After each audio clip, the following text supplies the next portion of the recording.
اعوذ باللہ السمیع العلیم من الشیطان الرجیم بسم اللہ الرحمن الرحیم رب اشرح لی صدری ویسر لی امری واحلل عقدۃ من لسانی ویفقہوا قولی رب یسر ولا تعسر وتمم بالخیر رب زدنی علما۔ السلام علیکم ورحمۃ اللہ وبرکاتہ۔ الحمدللہ ہم سورہ بقرہ کا ترجمہ و تفسیر کر رہے ہیں۔ 172 آیات کا ترجمہ و تفسیر الحمدللہ ہم کر چکے ہیں۔ آج کا سبق آیت نمبر 173 سے دیکھیے۔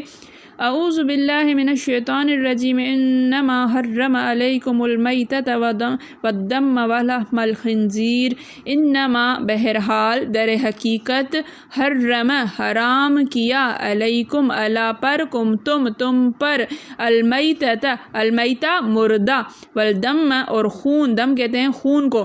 واللحم اور گوشت، عربی میں لحم کہتے ہیں گوشت، لحم الخنزیر سور کا گوشت، ولحم الخنزیر اور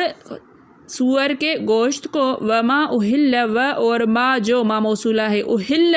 پکارا گیا، حلال کیا گیا، پکارا گیا، بھی اس پر، بے سے ہی اس پر، لغیر اللہ لے کے لیے، غیر سوائے اللہ کے سوا، فمن اضطر پس من جو اضطر لاچار ہو جائے، مجبور ہو جائے، غیر باغن غیر سوائے باغن سرکشی نہ کرتے ہوئے، نافرمانی نہ کرتے ہوئے، نہ سرکشی کرنے والا، ولا عادن و اور لا نہیں عادن حد سے بڑھنے والا اور نہ ہی حد سے بڑھنے والا، فلا اسم پس لا نہیں اسم گناہ، اسم کہتے ہیں گناہ کو، علیہ اللہ پر ہے اس پر، ان اللہ ان بے شک اللہ غفور الرحیم غفور بخشنے والا، رحیم رحم کرنے والا ہے۔ انما حرم علیکم المیتہ بہرحال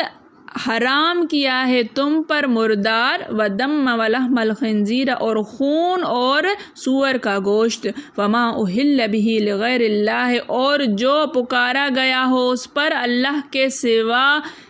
سوا کسی کا نام اس پر پکارا گیا ہو، جیسے ذبح کرتے ہوئے اللہ اکبر کہتے ہیں تو ذبح کرتے ہوئے کسی اور کا نام پکارا جائے یا کہ جانور کو مخصوص کیا جائے اللہ کے سوا کسی غیر اللہ کی طرف، فمن اضطر غیر باغ ولا عاد پس جو کوئی مجبور ہو جائے سرکشی نہ کرتے ہوئے اور نہ ہی حد سے بڑھتے ہوئے، حد سے بڑھنے والا نہ ہو، نافرمانی نہ کرنے والا ہو، تو اس کے لیے کیا ہے جائز ہے، ولا عادن فلا اسم علیہ تو اس پر کوئی گناہ نہیں ہے، ان اللہ غفور الرحیم بے شک اللہ تعالیٰ بخشنے والا رحم کرنے والا ہے۔ اس نے تم پر مرا ہوا جانور اور لہو اور سور کا گوشت اور جس چیز پر اللہ کے سوا کسی اور کا نام پکارا جائے حرام کر دیا، ہاں جو ناچار ہو جائے بشرطے کہ اللہ کی نافرمانی نہ کرے، غیر باغن، فمن اضطر جو لاچار ہو جائے غیر باغن اللہ کی نافرمانی نہ کرے اور حد ضرورت سے باہر نہ نکل جائے، اس پر کچھ گناہ نہیں ہے، بے شک اللہ بخشنے والا اور رحم کرنے والا ہے۔ اس آیت کو تھوڑا سا سمجھیے، اس کے بعد ہم اس کی تفسیر جو ہے وہ مکمل انشاءاللہ کرتے ہوئے چلتے ہیں۔ پہلے ذکر آیا حلال چیزوں کا، اللہ تعالیٰ نے فرمایا کہ یا ایھا الذین آمنوا کلوا من طیبات ما رزقناکم، کہ پاکیزہ چیزیں کھاؤ، جو ہم نے تمہیں دیا ہے اس میں سے پاک کھاؤ، حلال کھاؤ۔ پھر اب ذکر ہے کہ حرام کیا کیا ہے، اللہ تعالیٰ نے کون کون سی چیزیں حرام کر دی ہوئی ہیں۔ انما حرم علیکم المیتہ، مردار کی ہم تفصیل پڑھیں گے کہ مردار میں کون سا مردار آ جاتا ہے، ودم خون کون سا،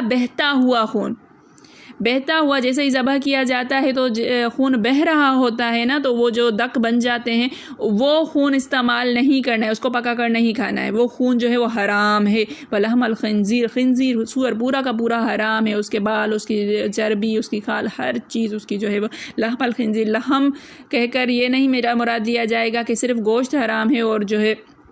چربی اس کی حلال ہے، ہرگز نہیں، چربی اور گوشت ملا ہوا ہوتا ہے، لہٰذا یہ پورا کا پورا حرام ہے۔ خاص طور پر اس جانور کا نام لیا گیا ہے، وما اہل بہ لغیر اللہ، اور جس پر جو ہے اللہ کے سوا کسی کا نام پکارا گیا۔ اس کی تفصیل بھی انشاءاللہ ہم پڑھیں گے کہ کیا کیا چیزیں اس میں آ جاتی ہیں۔ فمن استر وغیرہ وغیرہ، لاچار ہو جائے، مجبور ہو جائے جو، اب لاچار و مجبور جس کے پاس کھانے کے لیے کچھ بھی نہ ہو، بندہ سفر میں ہے، اس کے پاس کچھ بھی نہیں بچا ہے، اس کو کھانے کے لیے ایسی کوئی چیز نہیں ہے جو حلال ہو، تو کیا کرے گا وہ؟ اگر اس کے پاس مردہ جانور ہے، وہ راستے میں دیکھتا ہے مردہ جانور ہے، تو اس کو صرف اتنا، غیر باغن ولا عادن، نہ سرکشی کرنے والا ہو اور نہ ہی حد سے بڑھنے والا، وہ اتنا سا ہی جتنی اس کی ضرورت ہے، جسے اس کی جان بچ جائے، جان ختم ہونے کا ڈر ہے، اور کیا بھوک سے مرنے سے بچنے کے لیے چیز کھانا،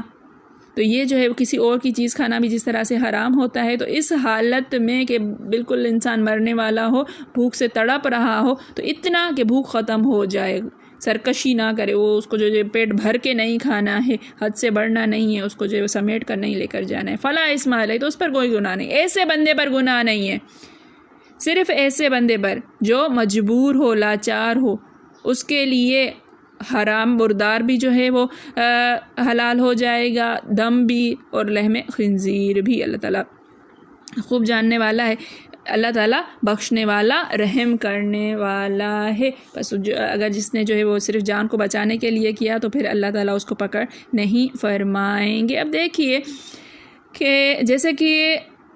حرام چیزوں کا ذکر، حلال چیزوں کا ذکر ہوا، تو اب ذکر ہو رہا ہے حلال چیزوں کا کہ حلال کیا کیا ہے۔ سب سے پہلے فرمایا کہ تم پر مردار جانور جو اپنی موت آپ مر گیا ہو، مردار جانور کو جو خود بخود مر گیا ہو، جانور کوئی بھی شرعی طور پر ذبح نہ کیا گیا ہو، حرام ہے، خواہ کسی نے اس کا گلا گھونٹ دیا ہو، اس طرح ہوتا ہے جانوروں کے جو ہے وہ رسی جو ہے پھنس جاتی ہے، گلا گھونٹ جاتا ہے، یا کوئی مرغی وغیرہ یا اس طرح کا پرندہ ہے، اس کو جو ہے وہ زور سے پکڑے رہنا گلے سے کہ اس کو سانس رک جائے، وہ وہیں پہ مر جائے، گلا گھونٹ کر مرا ہوا، تو یہ حرام ہے۔ لکڑی یا لٹھ لگنے سے مر جانے والا، زور سے مارا اور وہ جانور مر گیا، یہ بھی حرام ہو گیا۔ کہیں سے گر پڑا ہو اور مر گیا ہو، اوپر اونچائی سے جانور آ کر گرا اور اس گرنے کی وجہ سے مر گیا، یہ جانور حرام ہو جائے گا۔ ہاں اگر اس میں سانسیں چل رہی ہیں اور جلدی سے اس کو ذبح کیا ہے، لیکن اگر خود بخود وہ مر گیا ہے تو حرام ہو جائے گا۔ دوسرے جانوروں نے اپنے سینگ سے اسے ہلاک کر دیا، دو جانور آپس میں لڑ رہے ہیں، دوسرے جانور نے اس کو سینگ سے ٹکر ماری ہے، وہ حرام ہو جائے گا، مر گیا اگلا جانور۔ یا درندوں نے اسے مار ڈالا ہو، چیر پھاڑ کر اسے مار ڈالا ہو، مر گیا، تب بھی یہ حرام ہو جائے گا۔ یہ سب میتہ میں داخل ہوں گے۔ مردار میں یہ سارے چیز کون سی؟ جو اپنی موت مر گیا ہو، جو کسی لکڑی وغیرہ لگنے سے مر گیا ہو، گلا گھونٹنے سے مر گیا ہو، اوپر سے گرنے سے، اونچائی سے گرنے کی وجہ سے مر گیا ہو، جانور وغیرہ نے اس کو سینگ مارا ہو، درندوں نے چیر پھاڑ دیا ہو، یہ سارے کے سارے میتہ میں داخل ہیں اور حرام ہیں۔ لیکن اس میں سے پانی کے جانور مخصوص ہیں، مچھلیاں جیسے ہو گئیں، یا مچھلیوں کی اور اقسام جو ہیں جو کھانے کی ہوتی ہیں، اس میں بھی جو ہے وہ شریعت میں الگ الگ کی گئی ہیں، لیکن مچھلیاں ساری کی ساری جو خود بخود مر جائیں گی تب بھی حلال ہو جائیں گی۔ احل لکم الصید البحر وطعامہ متاعا لکم وللسیارہ، احل لکم الصید البحر، سمندر کا شکار تم پر حلال کر دیا گیا ہے، اس کا کھانا بھی جو تم پر حلال ہے۔ اس کا پورا بیان اس آیت کی تفسیر میں انشاءاللہ سورہ مائدہ ہم پڑھیں گے تو پورا اس حلال کا جو ہے وہ حلال حرام کا پورا تفصیل سے انشاءاللہ آئے گا۔ اس کے ضمن میں جو ہے وہ عنبر نامی جانور کا مرا ہوا ملنا اور صحابہ کا اسے کھانا، پھر حضور صلی اللہ علیہ وسلم کو اس کی خبر ہونا اور آپ کا اسے جائز قرار دینا، یہ سب باتیں حدیث میں آتی ہیں۔ دیکھیے کہ ایک بہت بڑی جو ہے وہ ایک روایت ہے، عنبر نام صحابہ سفر میں تھے، جنگ کے لیے گئے ہوئے تھے، وہ واپس آئے تو ان کو جو ہے ایک بہت بڑی مچھلی، اتنی بڑی مچھلی کہ کہتے تھے کہ اس کے جبڑے میں جو ہے وہ ہم جا کر بیٹھ بھی جایا کرتے تھے، اس کی ہڈی اتنی بڑی بڑی تھی، تو اس کو وہ سمندر کے کنارے مری ہوئی پڑی ہوئی تھی، اس کا گوشت ان لوگوں نے کھایا، پھر اس کو جو ہے وہ جمع بھی کیا، سفر کے لیے بھی لے کر آئے، پھر نبی کریم صلی اللہ علیہ وآلہ وسلم سے کے پاس لے کر آئے اور ان سے مسئلہ پوچھا، آپ صلی اللہ علیہ وآلہ وسلم سے مسئلہ دریافت کیا، تو آپ نے اس کو جائز قرار دیا کہ ہاں یہ کھانا تم پر جائز ہے۔ اس کی تفصیل بھی انشاءاللہ ہم سورہ مائدہ کے اندر پڑھیں گے۔ تو سمندری جانور جتنے بھی ہیں، اگر جو کھانے جو پاکیزہ ہیں، ان کا خود بخود مر جانا یہ حلال ہوتا ہے، اس کے لیے یہ ساری جو ہے مردار کے ضمن میں نہیں آئیں گی۔ ایک اور حدیث میں ہے کہ سمندر کا پانی پاک ہے اور اس کا مردہ حلال ہے۔ ایک اور حدیث میں رسول اللہ صلی اللہ علیہ وآلہ وسلم فرماتے ہیں 2 مردے اور 2 خون ہم پر حلال ہیں، مچھلی اور ٹڈی، کلیجی اور تلی۔ اچھا، خون صرف بہتا ہوا جو ذبح کیا، جو بہہ رہا ہے، خون بہہ کر جمع ہو گیا ہے، وہ خون حرام ہو جائے گا ہم پر۔ اب جو گوشت کے اندر خون بچ گیا ہے، وہ خون ظاہر گوشت کے اندر پھر بھی خون ہوتا ہے نا، اگر اس گوشت کو دھویا نہ جائے اور ایسے ہی پکا لیا جائے تو خون کے اثرات تو ہوتے ہیں نا، وہ ہم پر حلال ہیں۔ دوسری چیز کلیجی اور تلی، یہ دونوں چیزیں جو ہے پوری کی پوری بنی ہوئی خون کی ہوتی ہیں، یہ بھی ہم پر جائز ہیں، کھایا جائے گا اس کو، کیونکہ بہنے والا خون مراد ہے۔ مردار کا جو ہے وہ حکم، پھر مردار کے دودھ کا، اس کے انڈوں کا کیا معاملہ ہوگا؟ تو مردار کا دودھ اور اس کے انڈے جو اس میں ہوں نجس ہیں۔ مردار مر گیا، اب دودھ تو اس کے تھنوں میں موجود ہے نا، تو اس کو دھویا جائے گا، نہیں دھویا جائے گا تو یہ نجس کہلائے گا۔ اسی طرح سے کوئی جو ہے پنچھی مر گیا ہے، اس کے انڈوں کا کیا ذکر ہے؟ اس کو اگر کاٹا جائے، اس کے انڈے اندر سے نکلتے ہیں تو اس کا تو یہ بھی نجس ہوں گے۔ امام شافعی کا یہی مذہب ہے کہ یہ نجس ہے، اس لیے کہ وہ بھی میت کا ایک جزو ہوتا ہے۔ امام مالک رحمۃ اللہ سے ایک روایت میں ہے کہ وہ پاک تو ہیں لیکن میت میں شامل ہونے کی وجہ سے نجس ہو جاتا ہے۔ اسی طرح مردار کی کھیری بھی مشہور مذہب میں ان بزرگوں کے نزدیک ناپاک ہے۔ کھیس کہتے ہیں جو جانور بچہ دیتا ہے تو پہلا جو دودھ ہوتا ہے، جسے پس بھی بولتے ہیں، جس کو کھڑ بھی بولتے ہیں، کھیری بھی بولتے ہیں، کھیس بھی بولتے ہیں، یہ بھی ناپاک ہوتا ہے، اس کو بھی لینا نہیں چاہیے، کھانا نہیں چاہیے۔ اس میں اختلاف بھی ہے۔ صحابہ رضی اللہ تعالیٰ عنہ کا مجوسیوں کا پنیر کھانا بطور اعتراض ان پر ہو سکتا ہے کہ اس پہ یہ مسائل ہیں، ان مسائل کے اندر بات سمجھنے کی ہے، تھوڑا سا دھیان دیجیے کہ ان مسائل میں مختلف ائمہ کے مختلف اقوال ہیں، جو ہے وہ حدیثوں سے، واقعات سے، صحابہ کے عمل سے دلیل پکڑتے ہیں۔ اب مجوسیوں کا پنیر کھانا، مجوسی چونکہ ان کا کھانا، ان کا جو ذبح کیا ہوا چیزیں ہیں یا ان کی چیزیں کھانا پینا یہ جائز نہیں ہوتا ہے، تو ان کا پنیر کھانا صحابہ نے ان سے پنیر لے کر کھایا ہے، کیونکہ انہوں نے مجوسیوں کا ذبیحہ جو ہے وہ حرام ہوتا ہے، اور اس کا پنیر لینا، اس کے دودھ سے بنا ہوا پنیر لینا جائز ہوگا یا نہیں جائز ہوگا، اس پر یہ ایک مسئلہ ہے بہت بڑا، تو صحابہ نے لے کر کھایا ہے تو جائز ہوگا۔ میں اس کا جواب قرطبی رحمۃ اللہ نے یہ دیا ہے کہ دودھ بہت ہی کم ہوتا ہے، اور کوئی بہنے والی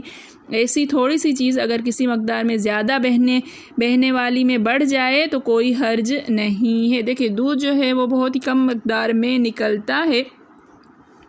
تو اس کو نہ لیا جائے تو اچھا ہے، وہ نجس ہو جاتا ہے، مردار ہے، مردار سے دودھ نکل رہا ہے، دودھ چونکہ کم مقدار میں ہوتا ہے، ٹھیک۔ اب دوسری چیزیں جیسے گھی ہو گیا، جیسے پنیر وغیرہ ہو گیا، تو یہ مقدار میں زیادہ چیزیں ہوتی ہیں، بہنے والی چیز بھی یہ نہیں ہوتی ہے، تو کوئی بہنے والی ایسی تھوڑی سی چیز اگر کسی مقدار میں زیادہ بہنے والی میں بڑھ جائے تو کوئی حرج نہیں ہے، اس دودھ کا یہ پنیر بنایا جائے، اس دودھ سے گھی بنا لیا جائے تو وہ جائز ہو جاتا ہے۔ واللہ اعلم۔ یہ مسائل جو ہے وہ آگے اگر فقہ میں جایا جائے تو لمبا ہو جاتا ہے۔ نبی کریم صلی اللہ علیہ وآلہ وسلم سے گھی اور پنیر اور غور خر کے بارے میں سوال ہوا تو آپ نے فرمایا حلال وہ ہے جسے اللہ نے اپنی کتاب میں حلال بتایا ہے، اور حرام وہ ہے جسے اللہ تعالیٰ نے اپنی کتاب میں حرام کر دیا ہے، اور جس کا بیان نہیں ہے وہ سب معاف ہے۔ اب گھی، پنیر، غور خر، یہ ساری چیزیں جو ہیں وہ نہیں ہے، ذکر نہیں ہے، لہٰذا معاف ہے۔ پھر فرمایا تم پر سور کا گوشت بھی حرام ہے، لحم الخنزیر، خواہ اسے ذبح کیا ہو خواہ وہ خود مر گیا ہو۔ سور کی چربی کا حکم بھی یہی ہے، اس لیے کہ چونکہ اکثر جو ہے وہ گوشت ہی ہوتا ہے، اکثر اس میں زیادہ، ٹھیک ہے، چربی گوشت کے ساتھ ہوتی ہے، بس جب گوشت حرام ہوا تو چربی بھی حرام ہو گئی۔ دوسرے اس لیے بھی کہ گوشت میں ہی چربی ہوتی ہے، اور قیاس کا تقاضا بھی یہی ہے۔ پھر فرمایا کہ جو چیز اللہ تعالیٰ کے سوا اور کسی کے نام پر مشہور کی جائے،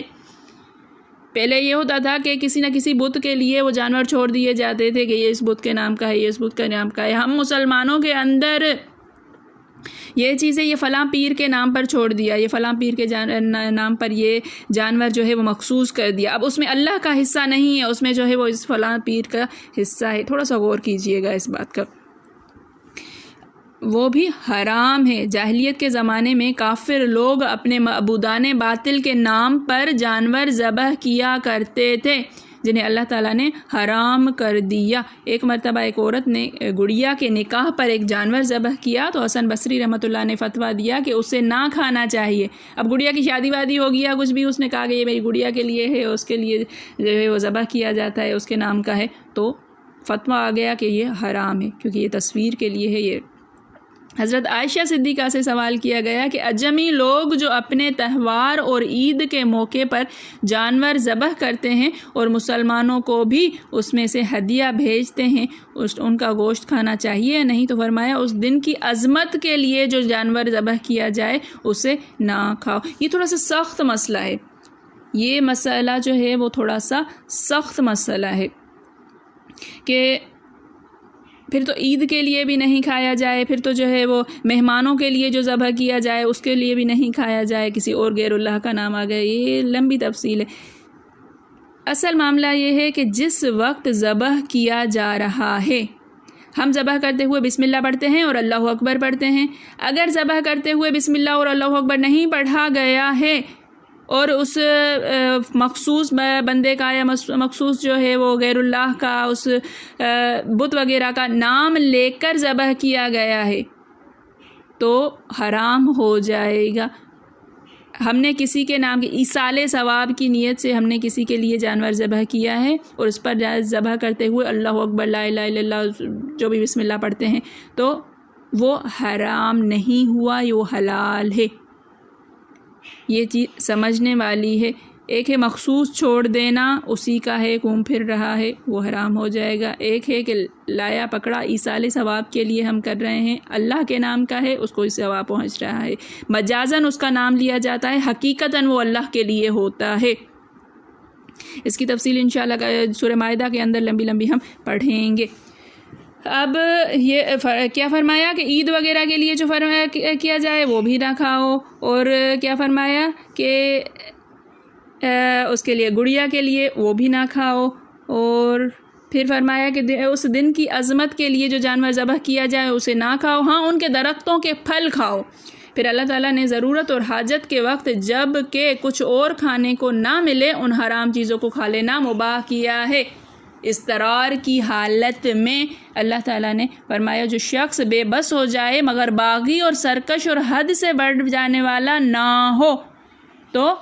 اس پر ان چیزوں کے کھانے میں گناہ نہیں۔ اللہ تعالیٰ بخشش کرنے والا مہربان ہے۔ باغ اور عاد کی تفسیر، باغ اور عاد کی تفسیر انشاءاللہ ہم پڑھیں گے کیونکہ یہ مسئلہ جو ہے وہ لمبا ہے اور سبق ہمارا بہت زیادہ آگے بڑھ جائے گا۔ انشاءاللہ کل اس کی تفسیر کرتے ہوئے پھر اگلا سبق میں پڑھوں گی کیونکہ سبق لمبا ہو جائے گا اور آپ کے پاس جو ہے وہ تنگی نہ ہو۔ اس تنگی کو دیکھتے ہوئے، وقت کی تنگی کو دیکھتے ہوئے میں سبق کو یہیں پر روک رہی ہوں۔ میرے پڑھانے میں، آپ کے پڑھنے میں، میرے سمجھانے میں، آپ کے سمجھنے میں کوئی غلطی، خطا، بھول چوک ہو گئی ہو تو میں اللہ کے حضور میں توبہ کرتی ہوں اور معافی کی خواستگار ہوں۔ اللہ تعالی ہم سب کا حامی و ناصر ہو۔ ربنا تقبل منا انک انت السمیع العلیم۔ السلام علیکم ورحمۃ اللہ وبرکاتہ۔